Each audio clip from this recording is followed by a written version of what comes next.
Apparently, I have some splaining to do, so today I'm going to be answering questions that have been coming up repeatedly over the last couple of years. I'll even answer the question, why lately you've been seeing a house in the background so much. Okay, let's start off. The first one is, do you use a green screen? Is the inside of your RV real or is it a green screen? It's not a green screen, but let me explain to you why it kind of looks similar the majority of the time. So this is usually the view that everybody's kind of used to, where I do a lot of the tutorials and a lot of the information. It's just a nice quiet place. I usually do it in here because I'm not that great. See, case in point. It's like when I turn the camera on, my dyslexia kicks up and I can't even speak. I can't even put the words in the right order to have them make sense. So one of those things that's kind of my hurdle for trying to be able to focus. The word is focus. As his editor, I don't have very much patience for him, but he's trying to think of the word focus. Be able to communicate is having things dirty and cluttered and like dishes in the sink. Some reason is like a mental block for me. It's like my brain can't work until I get some of those things done and out of the way. So that's one of the reasons why things are usually kind of picked up in here and tidied. It's not necessarily, but part of it is because I want to put the best foot forward and you want to show the best for people. But also my mind, I don't know what's wrong with it. It just can't think if I have that clutter around. I wish I was quicker with my words and I wish that didn't have to bother me, but it's just the way that my brain works. So right now we really didn't pick anything up. So this is just kind of the way things are at. Usually we have a pile of mess over here in the corner that's like food, breakfast foods, fruits, stuff like that.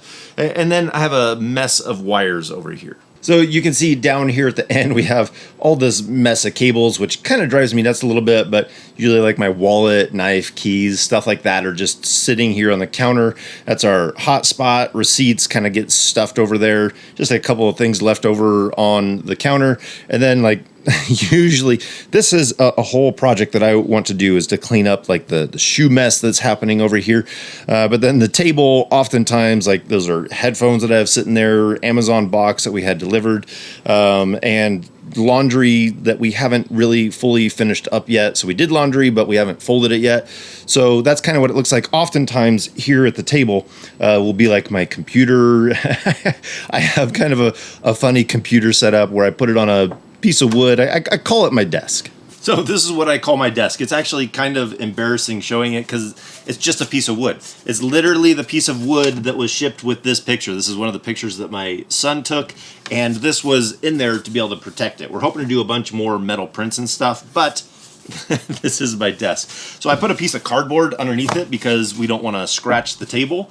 And then I put it down here, throw my computer on here. And the reason why I use this rather than just setting up on the table, because that would make a ton of sense, but I use it with my hard drives where I'll plug them in.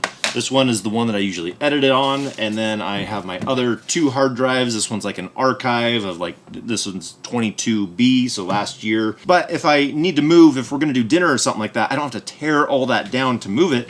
I can just grab my desk and then I can carry it up to the bed and I can continue working up there, especially if it's hot, it's a little bit cooler up in there rather than sitting here at the table. So it gives me a little bit of flexibility, but that's kind of my really cheesy, very simple, very functional desk.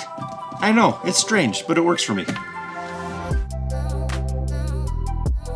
Now, answering why you've been seeing a house in the background for a while. That's because we're on an extended stay, staying with family for a little bit. We've been here for a while.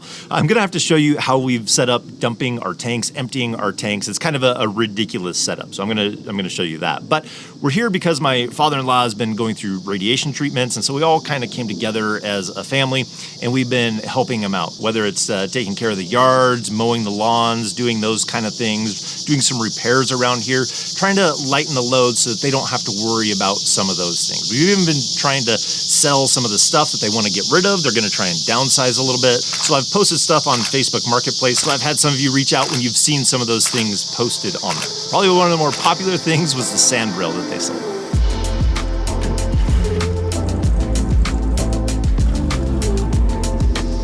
Now, the thing that I've had the hardest time selling are these dolls. I never thought I'd be a doll salesman, but who doesn't want an I Love Lucy doll? I mean, come on, this is awesome. Maybe it's people are creeped out by the dolls. There's like a clown doll in the background. I'm not quite too sure about him, but this is kind of the last thing that I need to sell before we hit the road. Okay, let's move on. Okay, let me give you a quick rundown of how we're dumping our tanks because it's a pretty far distance. So what we're doing here is a modified macerator. This is a macerator that we've had around for a long time. We never really liked using it all that much, but I modified it so it can go to a garden hose, and then we have 100 feet of hose here, and then we connect it to another garden hose that eventually goes to a clean out. So I'll get this set up, but it's a pretty long run. That's why this is kind of insane. It's a pretty long run for the macerator to go this far. Honestly, it's definitely not the most elegant solution, but it gets the job done. It's what we need to do, and we don't have to move the RV, which is fantastic. So I'm going to spare you the details of emptying the tanks here because it's not that fun, and it's really not that fun to watch. So I'll give you a little idea what it does when we're doing the shower water. You can see how that's just pumping the water right out of here, but it's nice having a solution so that we don't have to move the RV. So now another question that I see often is people will ask, if you live full-time in your RV, where's your family when you're making these videos? And usually they are hanging out in a bedroom, either like watching TV or reading a book, something like that. And it's one of the reasons that we do the type of videos that we do, because not everybody in the family likes being on camera, and that's totally fine. So there's a lot of other great channels out there that do a fantastic job of showing where they're traveling, what they're doing, and the fun that they're having.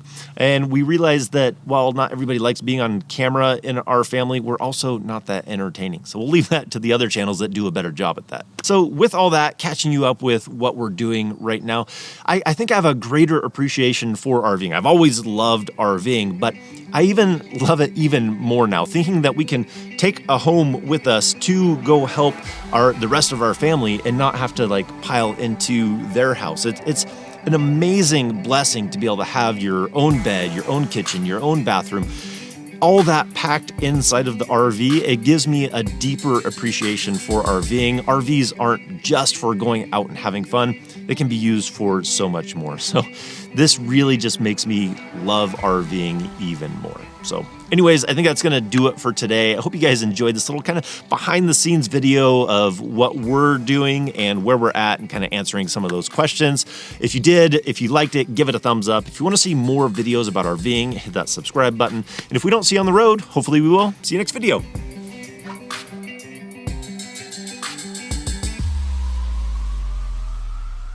I just realized I didn't give you a status update on my father-in-law. So many of you are so caring, and you're probably wondering, he's actually doing really well. He finished up radiation, and the doctor at the end said that he was looking better than most patients at the end of that treatment. So we've been praying him through all the way through the process and wrapping up our time here. So again, thanks for watching. See you later.